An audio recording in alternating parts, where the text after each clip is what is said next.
them. Put Cameron on the phone. And you know. Put Cameron on the phone. Hang on. Hold on a second. Hello? Cam, what's up, baby? 50, what up, baby? Let me tell you. No. Cam, for 1 second. Wait, Cam, let's hear. Cam, hold up, Cam, because you. We're not talking about your money, Cam. In hip-hop, beef isn't just about music, it's about power. And if there's one rapper you never want to test, it's 50 Cent. Just ask Cameron, the Dipset legend who thought he could clown 50 on live radio. Listen to this. Check this out. Look. If you got, look. When you was on Def Jam. We gotta let each side say. All right, check this out. Cam. Let him rock for a second. A huge portion of your success.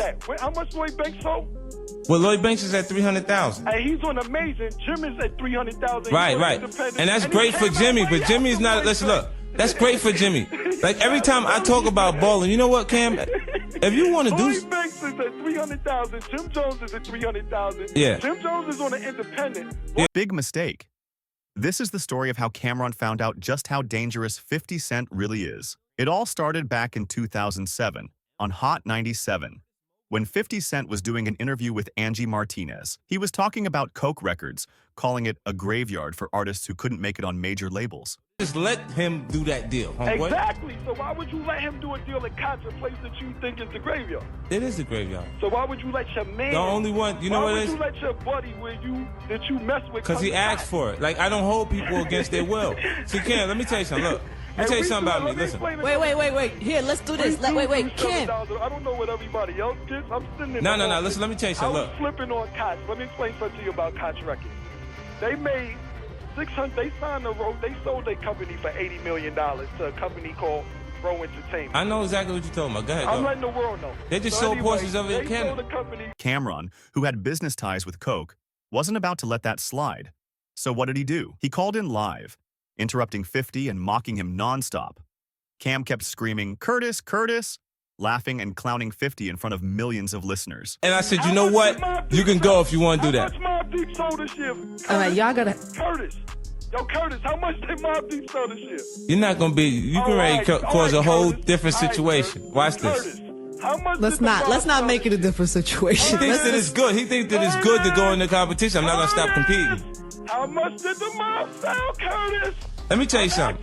The difference between Dipset and the average artist that signs to Whoa, all right, we gotta shut him off. How much the mob and how much Lloyd Banks sold? 50 stayed calm.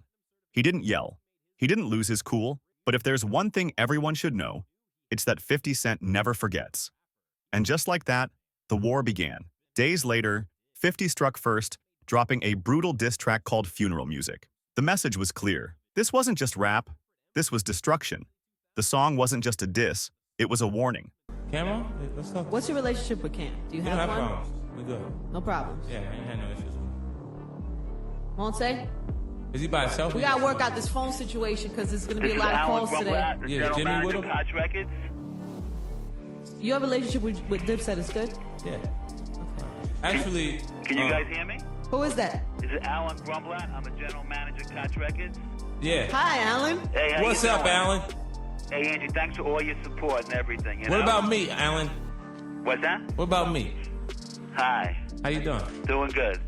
You want to talk? You want to be on the air? Like an artist? And then 50 took things to another level. He had two giant bodyguards dressed in suits walk into Cameron's office. In their hands, 2 black roses and a mini coffin. The meaning? Simple. Cameron's career was about to die. Cam tried to fight back, dropping his own diss track. Curtis? He even made a comedy skit, portraying 50 as a snitch in a courtroom, telling on everyone. It was funny, but 50 wasn't laughing. Then, out of nowhere, Cameron vanished. He stopped responding. No more songs, no more interviews, nothing. The same Cameron who wouldn't stop yelling on the radio was now silent. 50 took the opportunity to clown him, saying in interviews, "Cam is missing. Somebody find him." You also been in some other, battles and shit, wars and shit. Cam as well, you know what I'm saying? Like, I haven't heard about Cam, and I won't talk about him because he's missing. He's missing, and I don't know what happened. You understand what I'm saying? All I know is I was looking forward to going back and forth with him, mixing it up a little bit. I thought he had a good start. He had a sense of humor. You know what I'm saying? That he was using the comedy route instead of actually being aggressive and going for it. And I was like, ooh, that's something different. And I'm evaluating that for a second. He works for me now.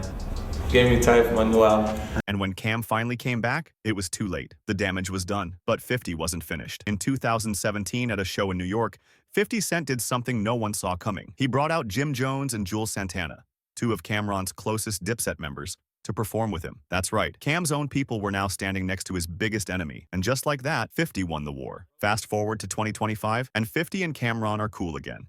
The beef is dead, but Cam'ron learned a harsh lesson. When you go against 50 Cent, you don't just lose a battle, you lose everything.